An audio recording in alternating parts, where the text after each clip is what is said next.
Assalamualaikum warahmatullahi wabarakatuh. Izin memperkenalkan diri, nama saya Raffi Ramagusta, NPM 17210019, dan saya adalah mahasiswa Prodi Akuntansi Fakultas Ekonomi Universitas Malahayati. Pada kesempatan kali ini saya ingin menjelaskan tentang penentuan harga opsi dalam mata kuliah Teori Portofolio dan Analisis Investasi. Pertama-tama kalian harus tahu dulu nih, apa sebenarnya pengertian opsi dalam teori portofolio dan analisis investasi. Opsi sesungguhnya merupakan kontrak yang memberikan hak kepada pemegangnya untuk membeli atau menjual saham dalam perusahaan tertentu dengan harga tertentu dan dalam jangka waktu tertentu. Berdasarkan periode waktunya, opsi itu ada dua.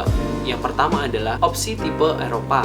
Opsi ini adalah opsi yang hanya digunakan pada waktu expiration date. Dan yang kedua adalah opsi tipe Amerika. Opsi ini adalah opsi yang dapat dipergunakan sebelum jangka waktu tertentu atau dalam jangka waktu tertentu. Sedangkan berdasarkan pada jenis hak yang diberikan kepada pemegangnya, opsi dapat dibedakan menjadi dua. Yang pertama adalah opsi beli, adalah opsi yang memberikan hak kepada pemegangnya untuk membeli saham tertentu dengan harga tertentu pada waktu tertentu. Dan yang kedua adalah opsi jual. Nah, kalau opsi jual itu berbanding terbalik dengan opsi beli, di mana opsi ini adalah hak yang diberikan kepada pemegangnya untuk menjual saham perusahaan tertentu pada harga tertentu dan pada jangka waktu tertentu. Nah, terdapat beberapa pihak yang terlibat dalam transaksi opsi. Ada 4 pihak. Yang pertama adalah pembeli opsi beli, memiliki hak untuk membeli saham perusahaan tertentu dalam harga tertentu dan jangka waktu tertentu. Yang kedua adalah penjual opsi beli, menerima pembayaran dan berjanji akan menyerahkan saham tertentu pada jumlah tertentu dan pada waktu tertentu. Yang ketiga adalah pembeli opsi jual, memiliki hak untuk menjual saham tertentu pada harga tertentu dan juga pada waktu tertentu. Yang keempat adalah penjual opsi beli, menerima pembayaran dan berjanji untuk membeli saham tertentu dalam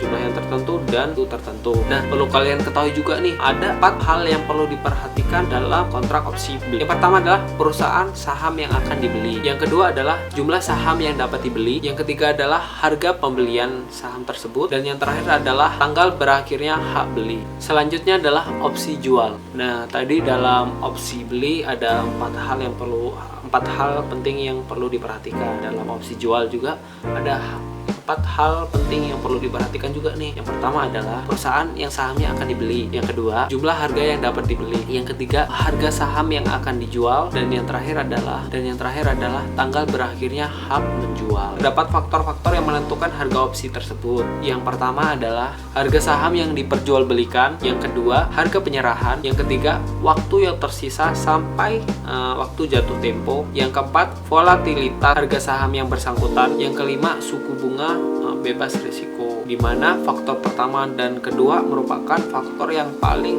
penting. Oleh karena itu, apabila harga saham jauh di atas atau jauh di bawah dari harga penyerahan, faktor-faktor lain tidak menjadi begitu penting. Pengaruh ini akan semakin tampak jelas apabila pada saat jatuh tempo. Kemudian faktor yang ketiga ini menentukan bahwa semakin lama waktu yang tersisa, maka semakin besar nilai opsi, baik opsi jual maupun opsi beli. Bagi pemilik opsi beli mempunyai waktu yang cukup, mempunyai waktu tunggu yang cukup untuk mengeksekusi opsinya dan berharap harga saham akan meningkat terus. Begitu pula dengan opsi jual. Semakin lama waktu yang tersisa hingga tanggal jatuh tempo, berarti memberikan waktu yang leluasa untuk mengeksekusi opsinya dan berharap harga akan terus turun. Dan sebaliknya, semakin pendek waktu yang tersisa sampai jatuh tempo, maka semakin rendah nilai opsi tersebut. Faktor keempat, faktor ini menunjukkan semakin tinggi nilai keuntungan bebas risiko, maka semakin rendah nilai opsi. Sebaliknya, nilai opsi akan semakin tinggi apabila tingkat bunga bebas risiko lebih rendah.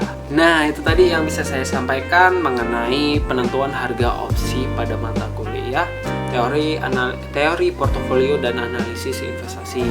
Nah, semoga bermanfaat. Wassalamualaikum warahmatullahi wabarakatuh. See you.